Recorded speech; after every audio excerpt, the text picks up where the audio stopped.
Okay, and this resume, it looks like this better. And as we go through these, you guys will get a lot better understanding of kind of what makes a good resume and what doesn't. And I know we always see people with resumes that are from younger people and then from older people. So this is a good resume as well.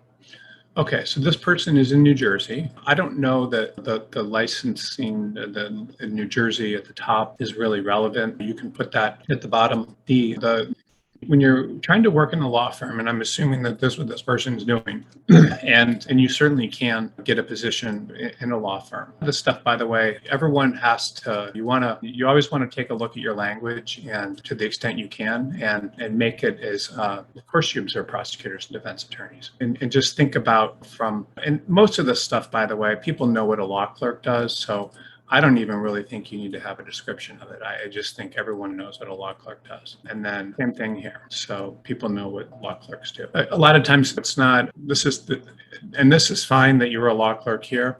But when you start talking about using words like personal injury, automobile accident, and construction defect, what this does, anytime people do this sort of things, you need to lead people down a road. So the road you lead people down with your resume, it's basically you need to show people that you're motivated to be in a law firm, and that's what you want to do, and that you have the kind of values and things that the people do. So let me just show you some the problems, things I don't necessarily like about this resume and that are detracting from the message.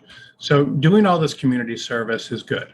But at the same time, people are going to wonder, what kind of grades did you get if you were doing all this public? Because grades are the most important thing in law school. So that is important. To saying you remember the honors college is okay, but you got, which is great. I don't know about departmental honors. People aren't going to know what that is. And it is good. But saying all this stuff about community service it can detract from your message, unless you want to do community service and work for the government, in which case then this is good. But if you want to work in a law firm, you want to lead people down a path. So the path that this is leading people to right now is you could be a family law attorney, you could be a litigation attorney, you could be a personal injury attorney, or a construction defect type of attorney. And so anything that detracts from that is going to hurt you. So bankruptcy will hurt you. All this community service stuff will hurt you. You can put the fact that you like doing community service in enjoy doing community service, but you don't want to make that the emphasis of everything. Because if people see that, they're going to think that maybe you're not going to want to work in a law firm.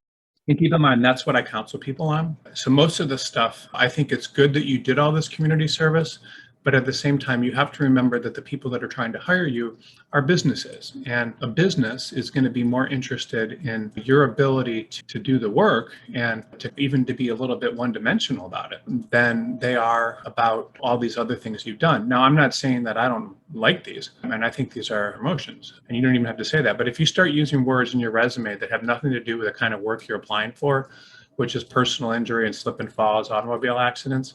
So as it stands now, this is a good resume. As with this experience that you have, you could go out and get a job in a good law firm as a litigator or as a family law attorney and do all those things. If you start using words like personal injury on there, that's going to hurt you because it looks like, even though you didn't do it very long, well, actually you did do it for a while, but there's probably no reason to put all this on there. And it's just, you were a law clerk for quite a while, actually. Looks like, but you don't want to, and I don't think you litigated, well, maybe you did litigate, but a lot of the stuff when you're doing an internship and stuff, you have to remember that there's something called the scent. So every resume has a scent.